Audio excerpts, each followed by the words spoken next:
যে ডিমনা মাছ দিয়ে খাবো বন্ধুরা, লেবু চিপে নিলাম। ডিমনা মাছ তো খুবই নরম মাছ, একদম ইলিশ মাছের মতন স্বাদ কিছুটা। হাই করে দাও, হাই করে দাও। ওই তো হাই করে দিয়েছি, দেখেছো? আর ওর নাম চুনচুনি, আমার নাতনি। ওর মা আমার মেয়ে, আর এটা আমার নাতনি। শুভ সকাল বন্ধুরা। সকালবেলা দেখো না রান্না বান্না তোরজোর শুরু হয়ে গেছে। এটা কি মাছ বলো তো? এটা ডিমরা মাছ। আর সকালবেলা প্রচুর গাড়ির আওয়াজ, কারণ হাইওয়ের পাশের বাড়ি, তোমরা তো সবাই জানো। আর মাছটা কাঁচা রান্না হবে, তার জন্য পেঁয়াজ, টমেটো, কাঁচা লঙ্কা কেটে নিয়েছি। কাঁচা মাছ রান্না করবো, তাই জন্য মাখাতে হবে। পেঁয়াজ দিয়ে দিলাম, তার সাথে কাঁচা লঙ্কা, টমেটো সবগুলো একসাথে সুন্দর করে মাখিয়ে নেবো মশলা দিয়ে।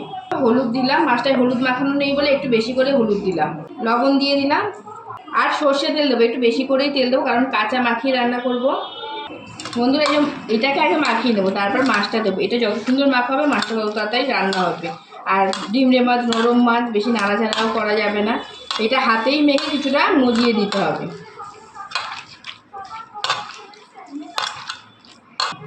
দেখতেই পাচ্ছ মাখানো কমপ্লিট, কত সুন্দর লাগছে দেখো। এবারে মাছগুলো দিয়ে দেবো।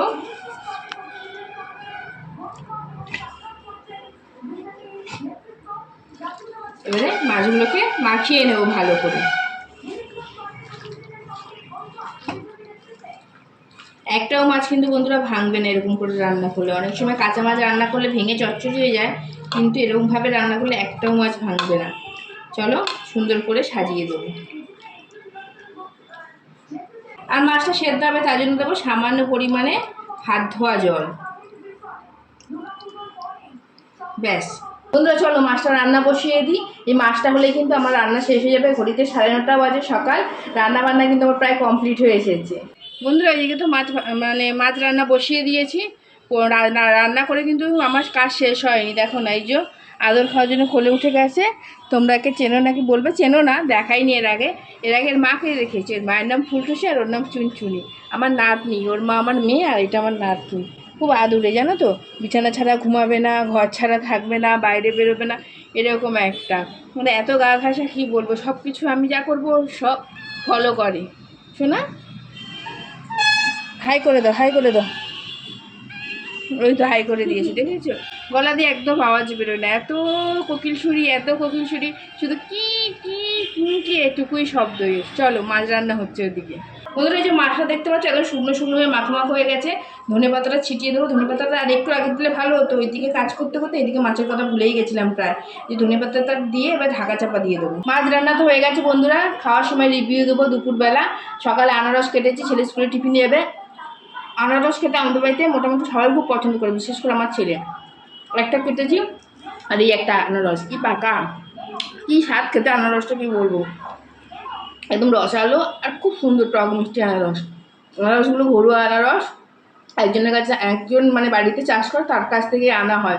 খুব সুন্দর, খাওয়া হবে, গাছে লাগানো হবে। মানে রদ দেখা কলা বাচ্চা দুটোই হবে আনারস দিয়ে। মাথাগুলো ভেঙে রেখে দিয়েছি, গাছে লাগাবো। অনেক দেরি হয়ে যাচ্ছে, ছেলেকে এবার স্কুলে ছাড়তে যাবো। ছেলেকে স্কুল থেকে এনে তারপরে আবার তোমাদের সাথে আমার দেখা হবে। চলো ছেলেকে রেডি করাতে হবে। চলো যে ডিমরে মাছ দিয়ে খাবো বন্ধুরা। লেবু চিপে নিলাম, একটু গন্ধরাজ লেবু। দেখেছো মাছগুলো গোটা গোটা আছে, দুই একটা তো ভাঙবেই মাছ রান্না করলে, তাই না?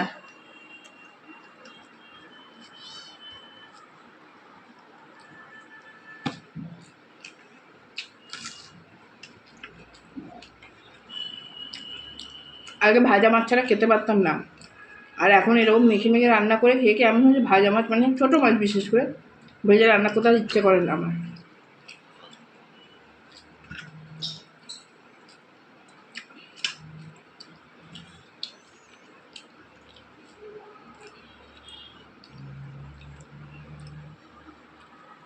ডিমনা মাছ তো খুবই নরম মাছ, একদম ইলিশ মাছের মতন স্বাদ কিছুটা।